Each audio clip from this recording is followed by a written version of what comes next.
You, you muted me, so I thought I was going to let you do it. Okay. Thank you very much for that great introduction, and thank you, Marcia, for writing the heart of it. And I'm happy to be part of this community as well, and hope to keep keep churning out the stuff. And you guys motivate me. You're tremendously talented and productive, and you feel deeply and express it the same way. All right. Um, I've got this event tonight is my third presentation of the day, believe it or not. So one conference this morning, conference paper this morning, one meeting around noon with the president of Cal Lutheran. I didn't have to say anything there, and I didn't. Uh, and about 4:40, another conference presentation, and I actually wrote another poem in between that one and this one. So you've really got me churning out stuff as I said. I'm not lying. So question is, how much of it is good? We'll find out. But I have learned, just like you were talking about, Phil, the value of editing. So, and when you first started talking about that, I thought you were talking about video editing, but you were talking about editing text, which is its own art. All right, I'm not going to keep you all night, but I probably will read some things you haven't heard before, and maybe some things you have heard before. Um, so here we go. This one is called Rainfall, and it's two separate words. Uh, I wrote it a couple of years ago. The roof holds firm against the downpour, its fingers drumming. My spirit stabs through the gray as the rain pounds and fills the barrel outside, flush with the stucco wall next to my left ear. Now online, I virtually check the rain gauges around the county, curious to know if we have undone the lingering taste of drought, cleansing our palate for another swill, water or wine.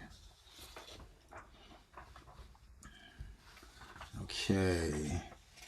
I think I was trying to decide whether to. I'll go ahead and read this one, and then we'll get into something that's a little more personal. This one's called "Painted Ladies Fly," and you might remember, again, a couple of years ago, uh, we had a lot of rain after the drought, and I think we had fires that winter too, of course, or fall, and there were all these butterflies. Do you remember that? And they're called painted lady. So this is painted ladies fly. On a brilliant day, I overheard two women talking about where to spot butterflies in a newly verdant landscape, just months after ruthless wildfires seared its features. Those fires gusted on gales like ones now rippling through new growth, healing the burn crusted land on the eve of the spring season. The winds formerly flighted sparks and embers, multiplying and fortifying fires and fears. This time propelled painted ladies. Yes, painted ladies migrating through flurries that sporadically scatter them like fall leaves, merely serve to annoy these creatures on a mission, to unfurl life's colors, to flap and flutter in the wind.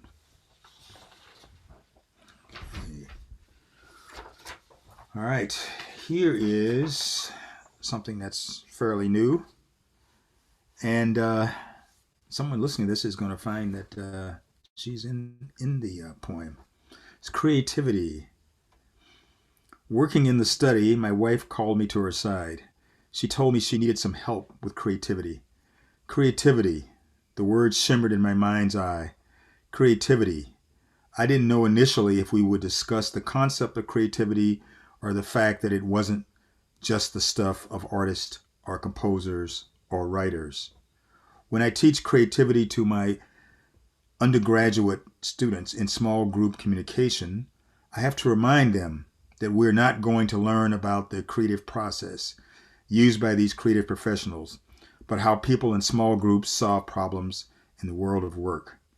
The problem my wife faced was how to word a title for a document she had written on the architecture of the UCLA Faculty Center. She served on the board of the center. The point the title needed to convey was that the mid-century modern architecture combined the enclosed indoors with the openness of outdoors. She had raised, quote, embracing the great outdoors. She had used, quote, embracing the great outdoors, and had told me she also thought about using the word nexus. I thought both were good, but that the officer using the document wasn't happy with the first alternative. I suggested mingling or integrating or other choices. Merging was also a third alternative. The whole experience reminded me of a time early in our marriage when we were working on a grant proposal. She came in, my wife, where I was, and demurely asked if I were busy.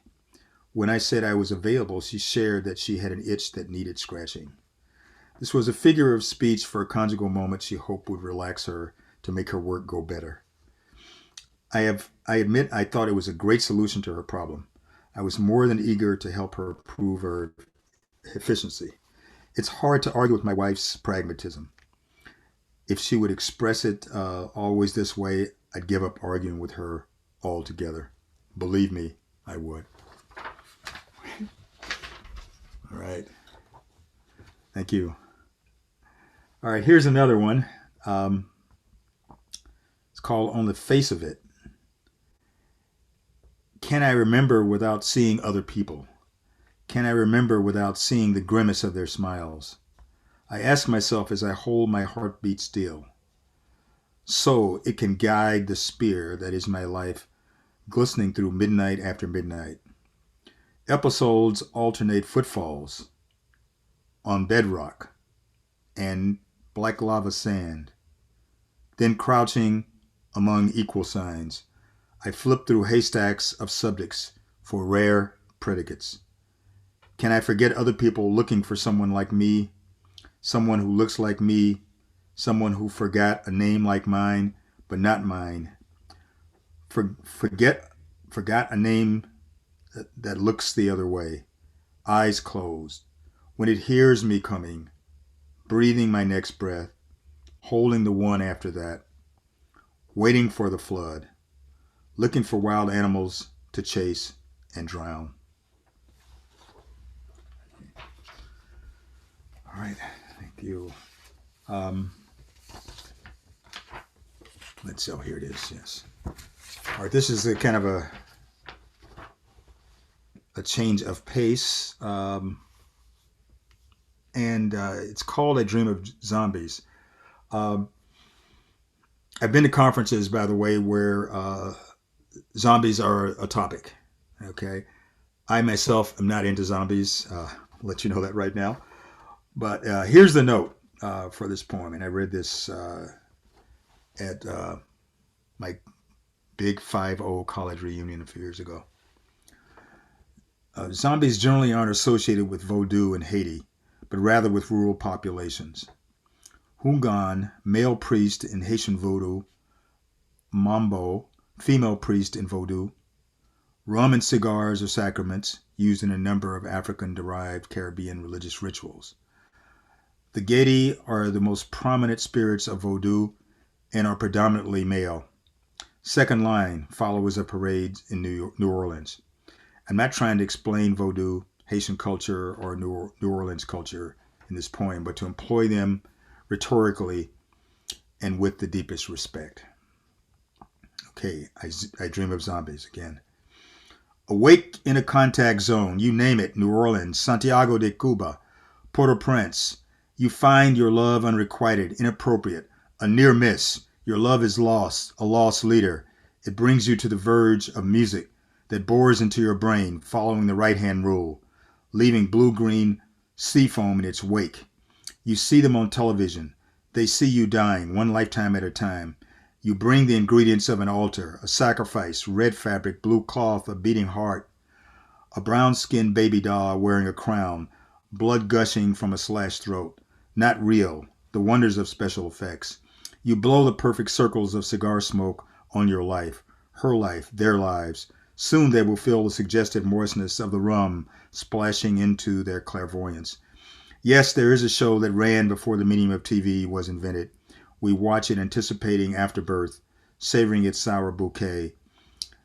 This is that show where the viewers are the actors who come out of the wings and chew the curtains as far as the sky and cry out to every crucifixion as they yearn for the second coming and messianic complications. No, the second line in New Orleans did not arise from the harmonic convergence, nor did it spring fully formed from the Y2K or the March of Tears. Hungans and Mambos and Gedi and spirit animals and the ache to join hands and deep wet kiss Mother Earth before the serpent of the Everglades ruptures in two and gives birth to Adam and Eve and Lilith and the seven dwarves. Live with the surprise that never scales, that never stales, and never stumbles against the hard fact of the fibrillating of the universe into confetti and pine straw. But yes, the rhythm's going to get you, and you merge into the beat and in 4/4 time to become the rhythm, and the urgency that is the storm surge that defies prediction and careens past rundown wetlands and overtops our depleting levity. Speed kills and overanalysis leads to paralysis and triggers the awakening of the 50-foot woman in Godzilla, who apparently had a one-night stand before anybody noticed. This brings us to the crossroads, where the would-be Orpheuses, all of them young sons of Africa, by way of the lower Ninth Ward and Treme, line up to audition for the part to rescue Eurydice. This intersection could not be a place to understand chaos and black matter and chronic brain trauma, or not. Giddy with hope, we peer into the chasm, glowing with blue light. It only starts to heal when we lose our subservience, self-doubt, and buyer's remorse, and wake from the living dead just a nanosecond from the blinding dawn of the last tomorrow and the tomorrow after that. Yeah.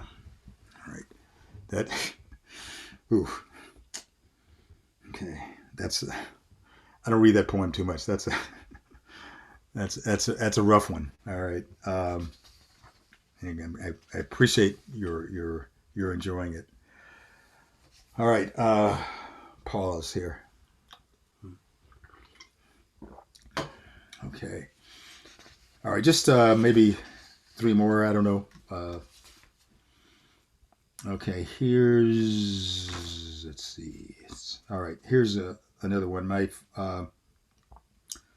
father survived Katrina. He's no longer with us, but and you'll see some of my poems allude to that and allude to disasters, which is something I study, and maybe disaster is studying all of us as we move into more and more crises at a faster and faster rate. So anyway, this poem is called Drive, and it I guess it recounts the first time I saw my father after Katrina, after he was missing following Katrina for about 5 days. And I don't know if you've ever had anybody missing before. It's not something you want to experience. Okay. I mean, it's absolutely horrible. Okay. Anyway, he turned up. He was flooded into the attic of the house and was there 2 days and 2 nights. We tried to get him to evacuate, but he had watched what had happened over 40 years since the last big storm had hit. That was Betsy before Katrina. And most of the time, the storms would turn at the last minute or not get there or blow themselves out. So he was not big into evacuating. All right, so this is called Drive. It was Halloween, and I drove home from the airport to my father's house in New Orleans East. All along the way, I couldn't stop staring at how cars and boats had been tossed around like the aftermath of a child bored with his toys. Inside the house that reeked of mold, I found my father, bent over, poking at the gray flotsam, like a beachcomber looking for nuggets hidden in the muck. Not much to say, so much to do. until the enormity of it all drove my father out to the driveway, where he squatted on a plastic crate, like a man who had lost a war all by himself.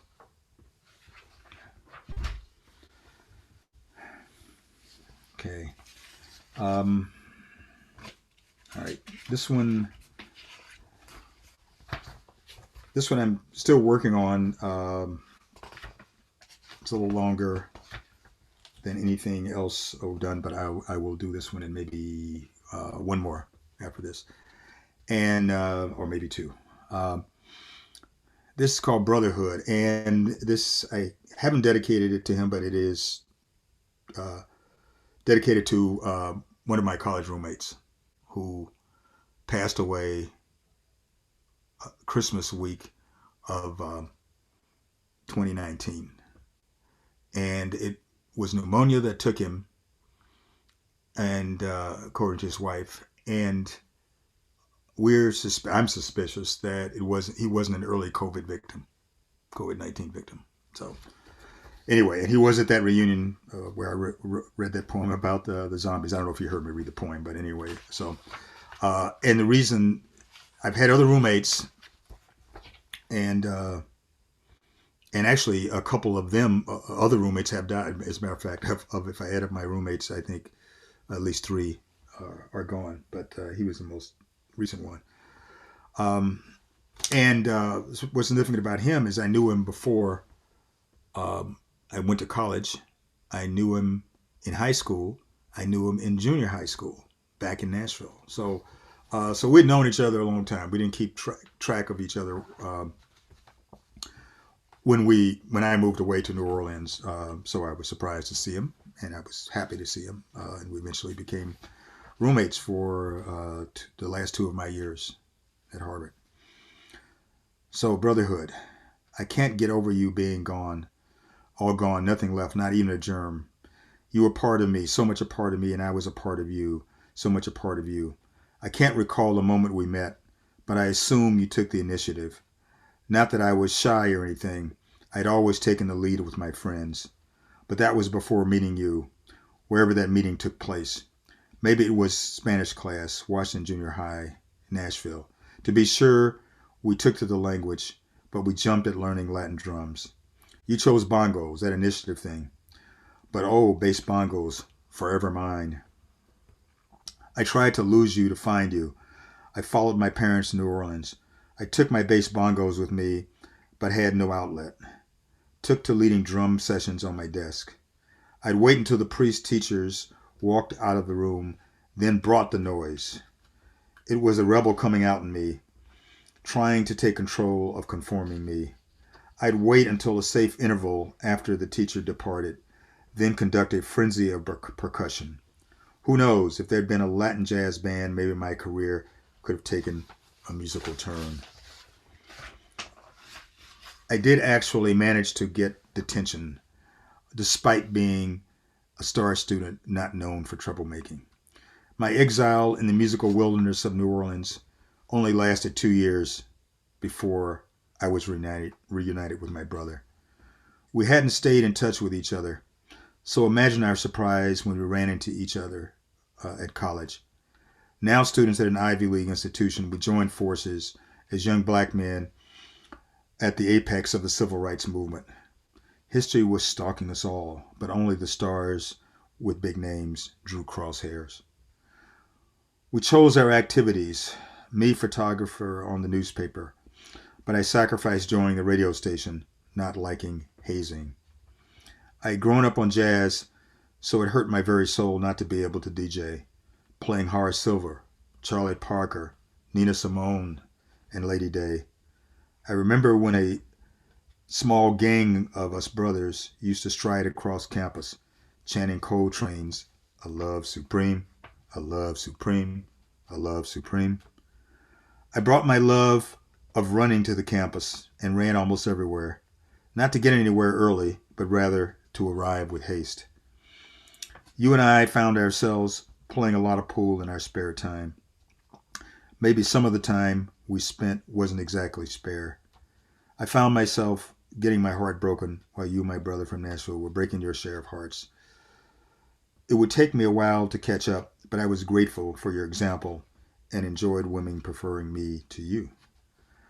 We experienced so much heartache, you and I and our other young black brothers, watching Malcolm, Medgar, and Martin all fall.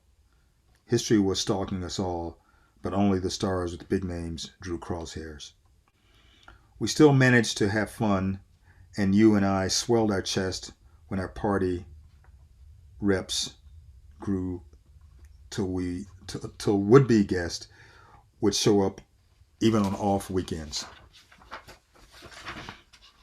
As we moved into our last 2 years of college and beyond, you and I began to feel the weight of the world on our shoulders. The shooting of Fred Hampton, Vietnam. After we graduated, you and I stayed in the Boston area for a number of years, and our conversations grew deeper and more convoluted, a tangle of vines. You began to work in the world, and ethical violations practiced by real-world companies began to affect you, provoking you to question business. At the same time, you failed to see the contradictions of your own behavior posed, as you mistreated and abused one companion who tried to keep the relationship alive. The next thing I knew, you were reading Jehovah's Witnesses literature, and I was congratulating you for devising a way to bypass the Vietnam draft.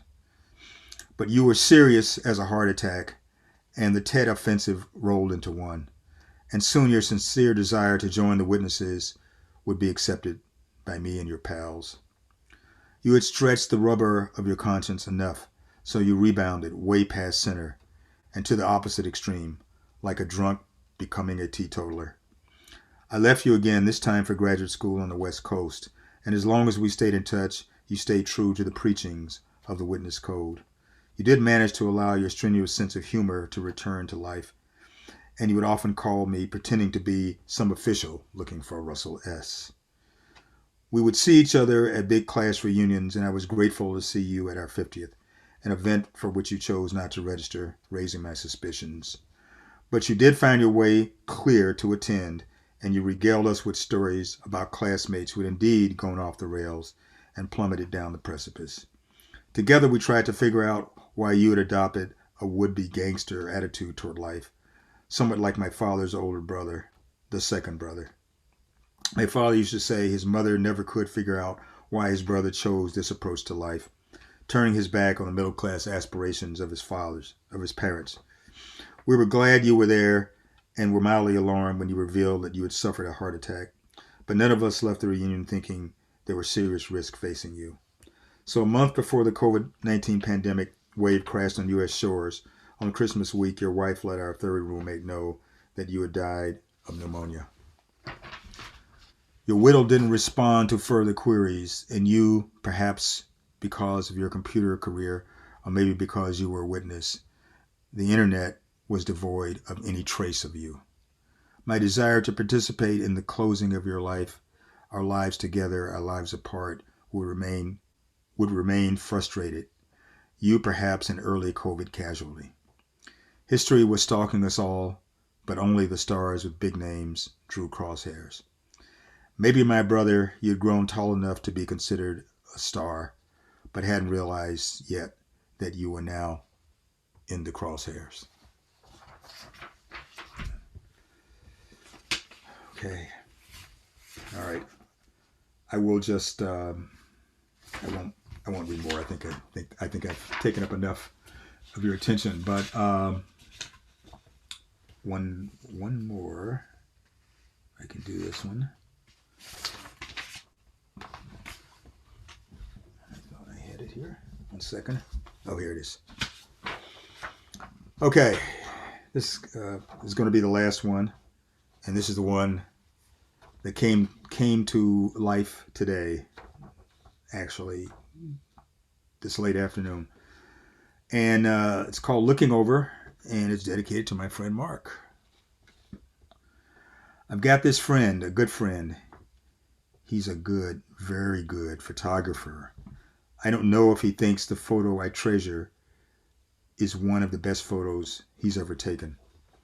7 or 8 of us, young and joyful, smiling into the setting sun, catching the dying light, a glorious fog encroached behind us. trying to join our soiree. Buddy, I'd give anything to see that photo again. You? Maybe he remembers which one that is. All right. Thank you very much. I appreciate it so much. Thanks for tolerating me.